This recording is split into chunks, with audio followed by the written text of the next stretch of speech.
seperti Santi yang mau sekarang kita bukan mau surah, kita mau podcast, mau nanya-nanya ke Bang Hadid yang katanya punya cerita dia sering mendaki gunung.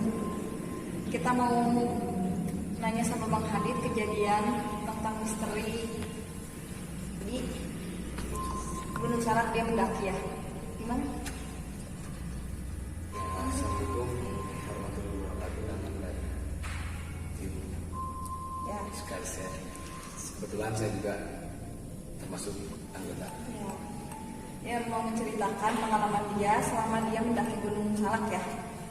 Sok Bang Hadid, gimana ceritanya? Jadi kejadian itu waktu tanggal 29 September 2018. Ya. Di sana saya naik lewat via Cidahu. Pukul berapa tuh Bang Hadid? Saya naik pertama itu mulai jam 8 pagi. Jam 8 pagi. Saya tapi dari rumah saya subuh. Oh. Nah, nyampe ke sana pas jam 7, jam 8 saya naik ke atas. Ke atas. Terus dari ke atas itu ada kejadian hal aneh nggak? Belum. Masih biasa aja. Naik ke atas.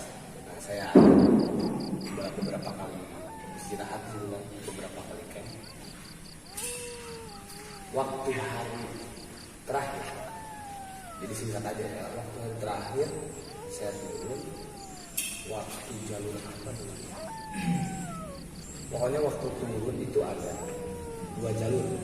Oh, Kebelah 2 jalur. 2 jalur kayak perkampungan apa gimana Bang Hadid? Enggak, kebelah 2 jalur. Nah, sebelah jadi itu ada pemandangannya bagus. Oh, pemandangan bagus. Ya, ada pemandangan bagus pokoknya. Iya. Saya penasaran, makanya saya coba masuk ke dalam hutannya. Ternyata ada perkampungan, ada pemukiman warga. Oh, di Gunung Salak itu Bang Hadid melihat ada perkampungan. Waktu pertama naik di jalan yang sama, saya nggak lihat pemukiman itu. Oh, nggak lihat. Nggak mungkin apa karena saya kurang fokus atau gimana apa. Apa kecapean gitu ya? Tapi akhirnya saya coba. Maksudnya biasanya kalau warga itu kan punya jalan-jalan alternatif buat turun ke bawah. Di siapa tahu juga kita di sana bisa dapat makanan kan ya. Akhirnya saya masuk ke situ. Nah, di situ tuh saya tanya kondisi pemukimannya gini. Kayak dia tahun-tahun sebelum kemerdekaan. Masih rumah-rumah panggung, terus ada kayak zaman dulu gitu ya. Tukang dagang pasar itu. Tapi dari situ Bang Hadid itu apa gimana emang gimana gitu perasaan Bang Hadid? Belum saya kira itu masih pemukiman biasa, itu pemukiman warga. Nah, begitu saya tanya di pasarnya kan, saya kayak pasar gitu. Saya tanya pakai bahasa Sunda ya. Teh, ai jalan turun paling mana? Nah, situ nggak ada yang jawab ya. Cuma sembunyi. Itu Bang Hadid menanya kepada seorang wanita. Iya, yang tukang dagang situ. Yang tukang dagang. Tukang dagang situ, saya tanya satu-satu semua tuh. Saya tanya nggak ada yang jawab. Itu yang dagangnya dagang apa tuh Bang Hadid? Seperti dagang apa? Bisa nanti dagangnya saya beras. Oh, beras. Nah, terus umbi-umbian. Terus kayak rempah-rempah. Oh, gitu. Ikan. Kayak pasar tradisional gitu. Pasar tradisional. Dan sistem pembayaran itu barter. Terus, nah yang saya ada di sini cabai rawitnya. Cabai rawitnya warna ungu. Warna ungu. Ya. Segede-gede apa tuh? Warna. Sama kayak kita gitu, cuman warnanya warna ungu cabai rawitnya. Nah, singkat cerita habis itu saya tanya-tanya semua orang yang ada di situ, saya tanya nggak ada yang jawab. Akhirnya saya istirahat dulu. Saya diam di batu nungguin orang yang bisa ngasih petunjuk. Soalnya setelah masuk ke situ saya nggak tahu jalan pulang. Yang tadi jalan awal yang pertama saya masuk itu saya nggak tahu. Oh, iya Bang Hadid. Waktu Bang Hadid ke perkampungan itu, apakah Bang Hadid mendakinya seorang diri atau berdua? Saya berdua. Oh, berdua. Itu teman Bang Hadid kemana? Teman saya dulu. Oh, dulu. Ya. Teman saya kan, jadi dia tuh diem di perempatan tuh diem, saya mau kesini. Oh, Saya bilang kan saya mau kesini. ya mau ikut Ya, mau ikut. mau ke KR Saya penasaran sama yang di bawah, yang perkampungan itu. Iya, sama perkampungan itu saya penasaran. Jadi teman saya nginep di situ. Nah, akhirnya saya terus telusurin di situ sampai ketemu waktu istirahat itu sama bapak-bapak. Bapak-bapak. Dia nanya, kata bapak-bapaknya, jangan balik ke mana? Oh, dia nanya mau kemana katanya, bapak-bapak itu nanya. Jangan balik ke mana? Saya jawab, balik dulu Pak, balik mana jalan? Nah, kata bapak-bapak, tunjukin, lurus aja, lurus we. Ya saya ikutin lurus. Ya di situ ada gubuk, depannya ada ibu-ibu lagi nganggur. Saya tanya di situ, Bu, tadi ayah ngawat kosan. Oh, tadi ada yang ngebilangin gitu Bang Adit, katanya kayak gitu. Jalan turun teh lurus. Terus sekarang ada cegat dua Oh, kemana? oh, jadi Bang Adit nanya ke ibu-ibu gitu, Ya. jalan ke bawah tuh kemana gitu, yang harus apa yang kemana Ya, gitu. ada dua. Kata ibunya ke kanan aja. Saya ikutin ke kanan. Ya. Wah, saya ke kanan, kenapa tiba-tiba ada di pasar lagi? Ke situ-situ mulu. Ya, ke pasar lagi. Oh gitu. Pasar yang sama. Orang-orangnya juga sama. Sama semua muka-mukanya gitu. Enggak sama semua mukanya, tapi sama karena di sini tuh posisinya saya tuh bukan diputar-putar dalam satu daerah, tapi ada 3 daerah yang sama percis. Oh, jadi kayak perkampungan tuh ada beberapa Ya, kampung lagi gitu. ada 3 kampung, tapi di dalamnya itu Sama. penghuninya mukanya mirip semua, rumahnya mirip semua, Oh gitu. keadaannya mirip semua. Oh, jadi dalam satu itu ada 3 kampung Ya. lah. Nah di situ saya ikuti ke kanan di balik pasar. Saya kira jalannya nyasar, muter ke situ lagi. Awal saya pertama pikiran saya di situ. Nah, habis dari situ saya diem lagi di pasar. Oh, Bang Adit. Diam. Iya, diem lagi di pasar. Saya bingung. Ini jalannya yang benar tuh yang mana? Terus dari situ Bang Adit sempat berpikir nggak? Maksudnya ini teh emang arah jalan pulang apakah tersesat apa gimana? Bang Adit sempat berpikir di situ Ya, nggak? saya pertama mikirnya, ya saya muter-muter aja di situ. Saya mikirnya, oh mungkin saya salah jalan. Ya. Nah, di situ saya ditanya lagi sama bapak-bapak yang sama yang pertama nanya saya. Oh, Bang Adit ditanya lagi sama bapak-bapak yang sama. Ya, dia tanya lagi, badai ke mana aja? Nanyanya sama juga gitu. Nanyanya sama. Saya kasih tahu, kan bapak tadi udah nanya. Kan bapak terus naruh saat tadi. Saya mau turun ke bawah Pak. Nah, di situ kata bapak-bapaknya sama jawabannya, lurus. Sama bapak-bapak itu menunjukkan arah lurus. Ya lurus. Saya ikutin lagi lurus. Ada gubuk lagi, ada ibu-ibu lagi, sama ibu-ibu juga. Saya tanya lagi, Bu, tadi kata ibu ke kanan, kenapa balik lagi ke sini? Badai kemana? Badai tuh ke kanan, disuruh di kanan. Saya ikutin ke kanan, muncul lagi di pasar. Itu yang ketiga kalinya. Ya, 3 kali nih. Terakhir itu Ya, Bang terakhir. Adit. Nah di situ bapak-bapaknya nggak nanya saya mau kemana, tapi bapaknya ngajak. Terus saya ngawangin nginep aja di sini, Oh, nginep aja di depan bapak. Bang Adit teh dari situ teh nginep. Iya, disuruh nginep di rumahnya. Nah saya ikut nginep. Nah si bapak-bapak juga punya istri satu, anaknya 2, yang satu perempuan, laki-laki. Yang perempuan nggak pernah keluar, yang laki-laki suka ada di ruang tamu. Tapi Bang Adit sebelumnya maaf, itu Bang Adit melihat kayak manusia gitu. Manusia, emang manusia. Pakai baju gimana gitu. Bentuknya manusia, pakai baju, tapi baju kayak bahan-bahan apa? ya? Bahan-bahan kasar kayak kerudung gitu. Oh gitu, Dan bukan warna- zaman sekarang gitu. Ya enggak, warnanya juga polos. Yang coklat-coklat, yang hitam-hitam nggak ada suara apa-apa, kecuali batik nggak ada.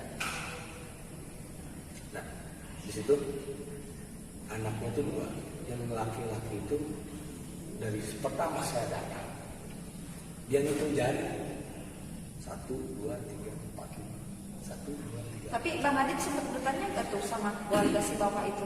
Enggak, cuma saya dikasih tahu jam 10 malam itu nggak boleh keluar. Kenapa tuh Bang Adit nggak boleh keluar? Nah, saya belum tahu, makanya saya penasaran. Ya. Jam 10 malam, jam 10 malam Ya. ya. Saya keluar. Bang Adit Ya, penasaran. saya keluar. Akhirnya di jauh itu suara, kan suara knalpot apa gitu. Ternyata bukan knalpot nyamuk, tapi nyamuknya itu lah kalau dibilang bukan apa ya, nggak normal, segede nampak. Kalau kata orang Sunda mah nyiru, segede nyiru, Gede nampan gitu. segede nampak nyamuk. Saya kaget, dan saya masuk ke dalam. Itu Bang Adit penasaran melihat nyamuk itu, merasa kaget apa kayak gimana? Apa Iya. apa Bang Adit takut merasa digigit apa Enggak, enggak? saya mikirnya gini lagi. Saya lihat nyamuk seperti gitu. Saya takut kecewa. Oh. Gimana waktu kecewa begini? Oh, Bang Adit takut Ya. kecewa. Di situ saya udah pikiran udah gimana? Bukan depresi saya. Acak-acakan pikiran tuh. Jadi antara hidup dan mati itu udah pasrah. Udah bodo amat, aku mau hidup mau mati. Jadi Bang Adit dari situ tuh belum nyadar nih Bang Adit posisinya di alam, Ya, bukan di alam dunia. Belum nyadar. Di situ saya disuruh masuk lagi. Saya dibilang dinasihatin juga sama bapaknya. Kalau dikasih tahu sama orang tua ikut. Kalau dicariusan kita patahan ke politek, turutkan mereka. Ya jadi Bang Adit ngeyel ya, pengen penasaran. Saya kan jiwa-jiwa penasaran. Ya. Akhirnya udah gitu saya tidur. Pagi saya bangun jam 6. Saya tanya sama ibunya, istrinya si bapak tadi, si bapak kemana? Si bapak ke sawah, si bapak ke kebun, ke ladang. Oh si bapak pergi ke sawah. Tungguan antos we. Ya udah saya tunggu di situ. Nah, saya lihat jam 2, masih jam 2. Jam 2 siang. Jam 2 siang, bapaknya pulang. Tapi di dalam kehidupan itu ada jam juga Bang Adit. Saya bawa jam. Oh bawa jam, kirain itu dalam kehidupan ada jam gitu mungkin. Masih jauh, udah jam 2. Bapaknya pulang, saya tanya, Pak, saya mau pulang. Katanya, Bapak janji mau anterin saya.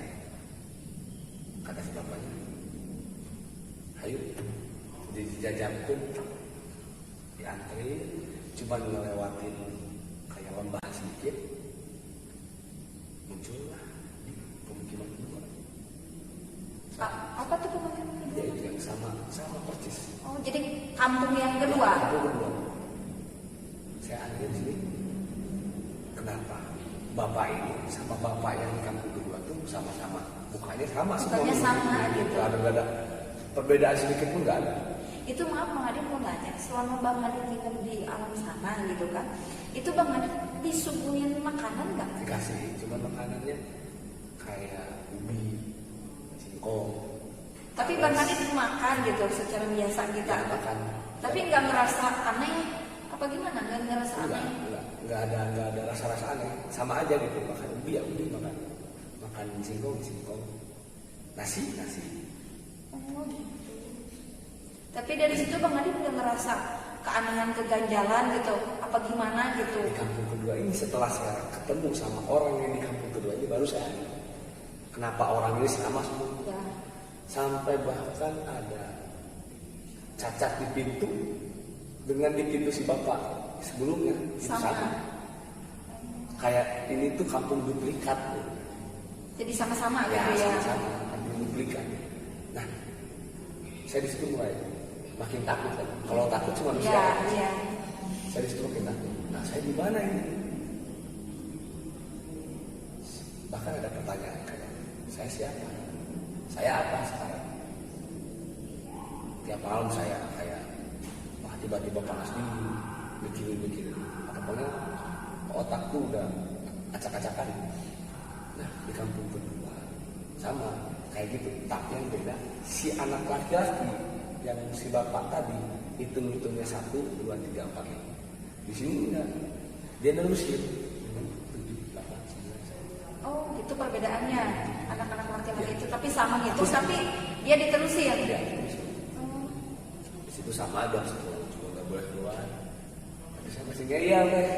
Apa tuh yang terjadi Bang Adit? Jam 10 saya keluar. Dan pas keluar pintu itu beda.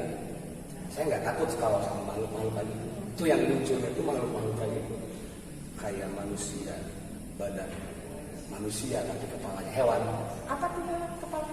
Misalnya manusia kepalanya kambing atau kepalanya kuda, atau badan kuda kepala manusia. Itu Bang Adit nggak merasa takut lihat yang Kalau kayak kayak gitu? gitu saya nggak terlalu takut lah. Terus pas Bang Adit buka pintu, kan jam 10 tidak boleh keluar kata si bapak itu. Terus Bang Adit kan merasa penasaran nih, keluar melihat dari dalam pintu, di luar pintu bersosok itulah ke atas manusia, ke bawah hewan-hewan. Itu Bang Adit sempat nanya nggak? Apa sempat ditanya, apa Bang Adit sempat nanya? Saya tanya sama si bapak, saya masuk ke dalam, si bapak nggak ngomong apa-apa, tapi saya ngomong, Pak, kamu yang kayak gitu itu makhluk apa? Ya. Kalau kata dia itu hukuman buat penduduk-penduduk yang melanggar aturan. Penduduk-penduduk yang melanggar aturan itu dihukumnya kayak gitu. Yang tadinya wujudnya sempurna, tapi langsung dirubah. Jadi itu Bang Adit kalau disimpulkan itu kayak siluman juga. Ya mungkin karena kelakuan dia. Ya. Berarti berapa macam hewan ya yang ke atas manusia, hewan apa aja? Misalnya kan dia berwujud, emang ini jin ya, tapi berwujud manusia. Mungkin dia tuh melanggar kayak mencuri, sifat monyet dipakai, jadi diubah itu. Berarti dalam kehidupannya juga ada ya seperti manusia. Ada, cuma di sana langsung kalau itu langsung. Jadi perbedaannya antara waktu doang, waktu sama baju kali ya, perbedaan dari manusia. Saya tahu itu, terus saya ngobrol-ngobrol sama bapaknya. Sama di alam sana juga ada peraturan-peraturan dari raja. Cuman saya nggak tahu sama raja. Terus Bang Adit pas Bang Adit ke yang kedua nih cerita kasih bapak begini-begini, yang ketiganya gimana? Apa Bang Adit pulang atau masih nginep? Saya dia kedua itu kan bangun. Saya tanya lagi bapaknya. Bapaknya masih ke ladang juga. Sama. Ke ladang. Jam 2 bapaknya pulang. Saya minta antar pulang. Ya. Diantar. Tempat yang sama. Sama juga yang ketiga. Ya. Nah, di situ saya mulai otak saya mulai muter. Berarti selama kemarin saya putar-putar tiba-tiba di pasar, nanya tiba-tiba di pasar lagi, bukan muter-muter di situ, tapi ini ada tiga Tempat kawasan ya. yang sama, 3 tempat, Iya. 3 kampung lah, Iya. tapi sama-sama juga penduduknya. 3 kawasan yang sama. Nah, habis dari situ, udah kepikir, ini 3 kawasan yang sama, pokoknya cerita di sana itu juga sama kayak yang Kejadian yang pertama sama yang kedua. Cuman perbedaannya ini yang ketiga Bang Hadit ngehnya dari mana nih?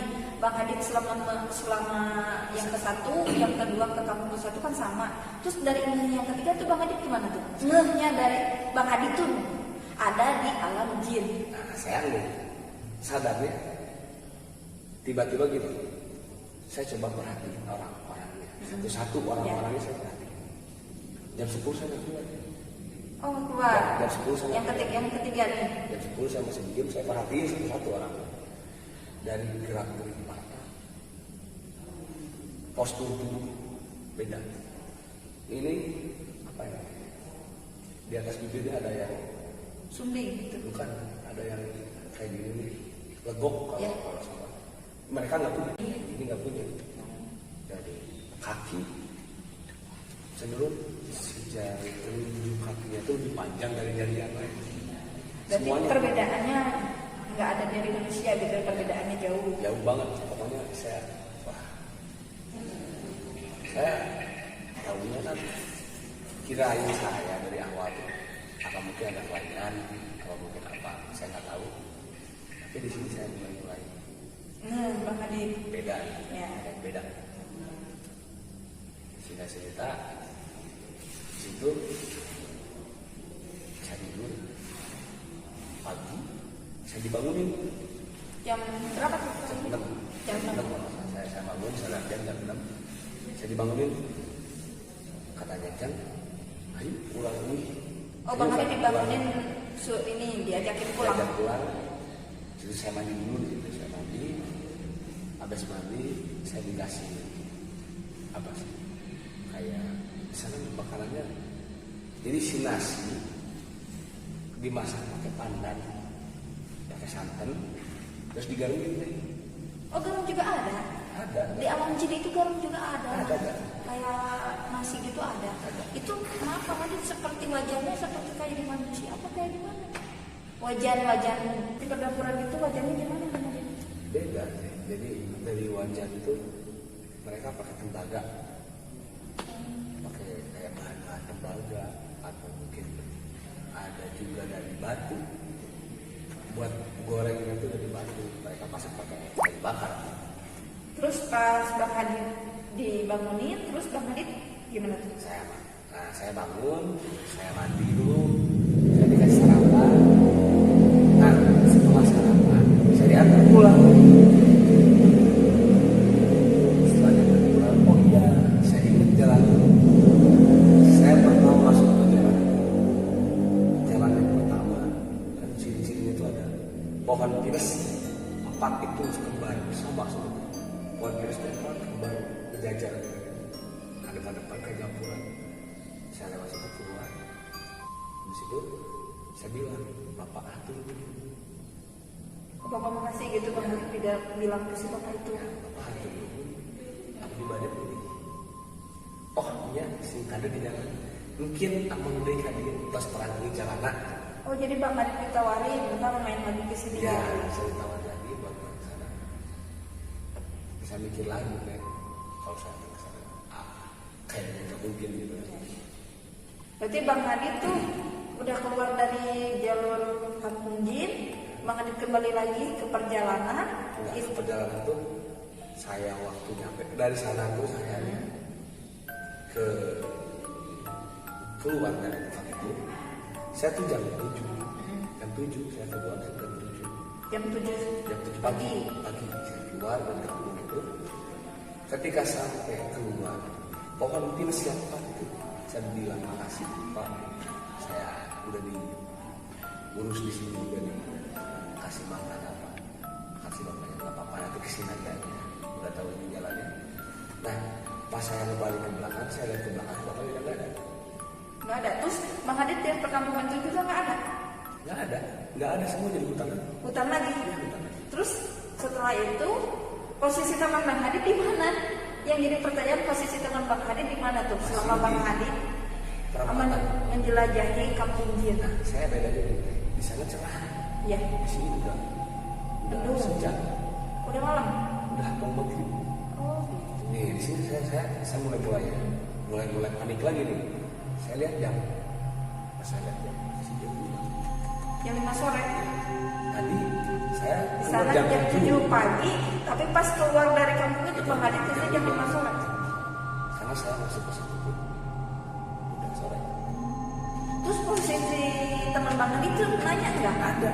Pas saya pulang, saya kira kan itu anak udah kemana. Ya. Saya kira itu anak udah pulang atau gimana. Saya 3 hari nginep di kampung. Pas pulang masih ada, masih ditutup. Posisinya dari seperti awal. Masih kayak apa? Saya tanya. Kata kepada sudah, siap. Bila amat sih. Kita cepat kata teman saya.